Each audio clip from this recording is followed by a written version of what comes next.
And he is none other than ఇప్పుడు వారణాసి లాంటి సినిమాని కో ప్రొడ్యూస్ చేస్తూ ఉన్నారు. అండ్ దానితో పాటుగానే ఈ డోంట్ ట్రబుల్ ద ట్రబుల్ సినిమాని ప్రొడ్యూస్ చేస్తున్నారు. త్వరలోనే మనకు ఆక్సిజన్ అందించబోతున్నారు, అదే ఆక్సిజన్ని ప్రొడ్యూస్ చేశారు. ఈ వర్క్ ఆ వర్క్ అన్న తారతమ్యం లేకుండా ఏ వర్క్ అయినా సరే, ఏ డిపార్ట్మెంట్ అయినా సరే ఎస్ ఎస్ అని చెప్పేటువంటి ఎస్ఎస్ కార్తికేయని వేదిక మీదకి ఆహ్వానించేస్తున్నాం.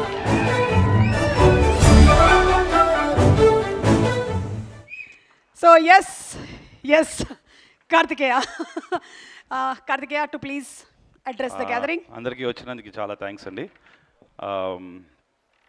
దిస్ ఇస్ చాలా స్పెషల్ ఫిలిం అండి. ఫస్ట్ ఎక్కువ మాట్లాడను, బట్ ఫహద్ ఫాజిల్ గారికి I'm also very very big fan. And to be ఆయనతో సినిమా ఫస్ట్ సినిమా ప్రొడక్షన్లో ఆయనతో ప్రొడ్యూస్ చేయగలడం, I think it's an honour. And it's మంచి మనసుకి హద్దుకునే సినిమా ఇది.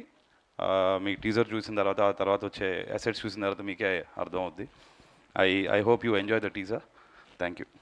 Thank you. అండ్ ఈరోజు అందరం don't trouble the trouble already ఫ్రాంచైజ్లో ఉన్నాము.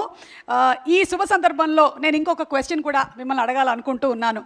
కార్తికేయ, విత్ చెప్పండి, రాజమౌళి గారి పర్మిషన్, వారణాసి రిలీజ్ ఎప్పుడు?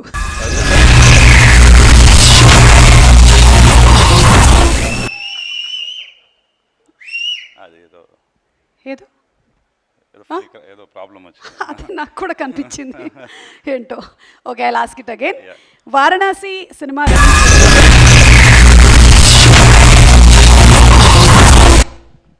కావాలని చేసింది ఏదైతే, ఇందులో డౌటే లేదు.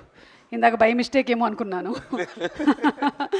Very good. You have also got your same father's జీన్సే, సేమ్ ఇలాంటివి ఏదో ప్లాన్ చేశారు. ఓకే, అంటే అడగకూడదు, ఇందులో డౌటే లేదు. ఇందాక బై మిస్టేక్ ఏమో అనుకున్నాను. Very good. You have also got your same father's జీన్సే, సేమ్ ఇలాంటివి ఏదో ప్లాన్ చేశారు. ఓకే, అంటే అడగకూడదు అని నాకు అర్థమైంది. వారణాసి గురించేనా ఇంకేమైనా? సర్లే, ఎందుకు వదిలేద్దాం. ఓకే, ఒక పని చేద్దాం. ఇప్పుడు మనకి ఆయన యాజ్ అ గ్రేట్ ప్రొడ్యూసర్గా తెలుసు. ఒక పంజా